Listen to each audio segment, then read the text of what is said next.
Now we will tell about some of the services that were held at the tabernacle, the tent where God lived among his people.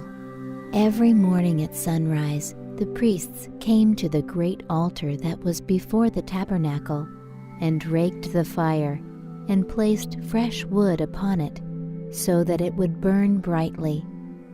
This fire was never allowed to go out.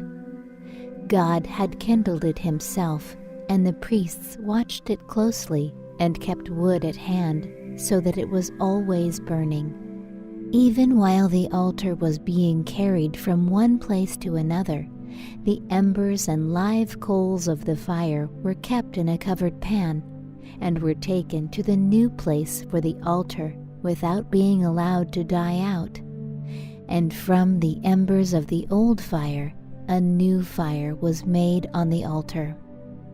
From this altar outside the tabernacle, the priest took every morning and every afternoon a fire shovel full of burning coals and placed them in a bowl hanging on chains, so that, with the fire in it, the bowl could be carried by hand.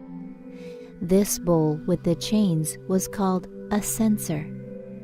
Upon these burning coals, the priest placed some fragrant gum called incense, which, when laid on the live coals, made a bright silvery cloud and sent forth a strong, pleasant odor.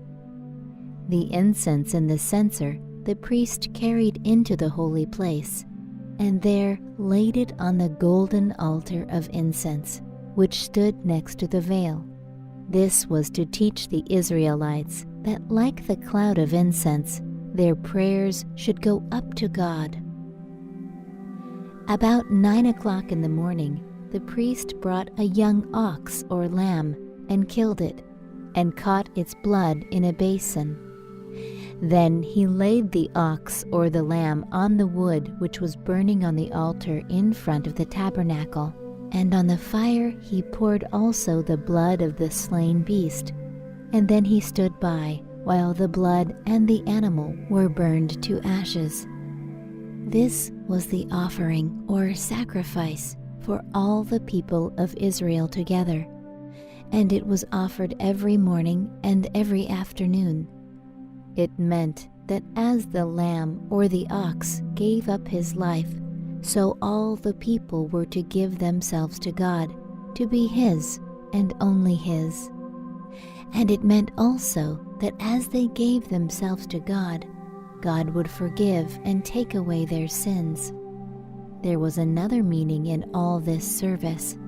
It was to point to the time when, just as the Lamb died as an offering for the people, Jesus, the Son of God, should give his life on the cross, the Lamb of God, dying to take away the sins of the world. But this meaning, of course, the Israelites of that time could not understand, because they lived long before Christ came. Sometimes a man came to the priest with a lamb or an ox as an offering for himself. It must always be a perfect animal and the best, without any defects, for God will only take from man his best.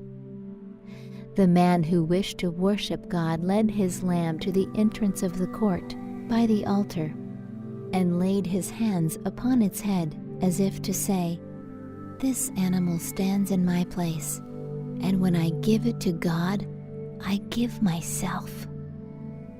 Then the priest killed it and laid it on the burning wood on the altar and poured the animal's blood upon it. And the man stood at the entrance of the court of the tabernacle and watched it burn away, and offered with it his thanks to God and his prayer for the forgiveness of his sins. And God heard and answered the prayer of the man who worshipped him with the offering at his altar. Every day the priest went into the holy place and filled the 7 lamps on the lampstand with fresh oil. These lamps were never allowed to go out. That is, some of them must always be kept burning, while the lamps on one side were put out in order to be refilled Those on the other side were kept burning until these had been filled and lighted once more. So the lamps in the house of God never went out. Does not this make you think of one who long after this said, "I am the light of the world"? On the gold-covered table in the holy place were always standing 12 loaves of unleavened bread, that is, bread made without any yeast. 1 loaf stood for each tribe of Israel. On every Sabbath morning, the priests came in with 12 fresh loaves, which they sprinkled with incense, and laid on the table in place of the stale loaves. Then, standing around the table, they ate the 12 old loaves. Thus the bread on the table before the Lord was kept fresh at all times. God chose Aaron and his sons to be the priests for all Israel, and their children and the descendants who should come after them were to be priests as long as the worship of the tabernacle and of the temple that followed it should be continued. Aaron, as the high priest, wore a splendid robe, and a breastplate of precious stones was over his bosom, and a peculiar hat, called a mitre, was on his head. It may seem strange to us that when Aaron and his sons were in the tabernacle, they wore no shoes or stockings, but stood barefooted. This was because it was a holy place, and in those lands people take off their shoes, as we take off our hats, when they enter places sacred to God and his worship. Aaron and his sons, as Moses also, belonged to the tribe of Levi, the one among the tribes which stood faithful to God, when the other tribes bowed down to the golden calf.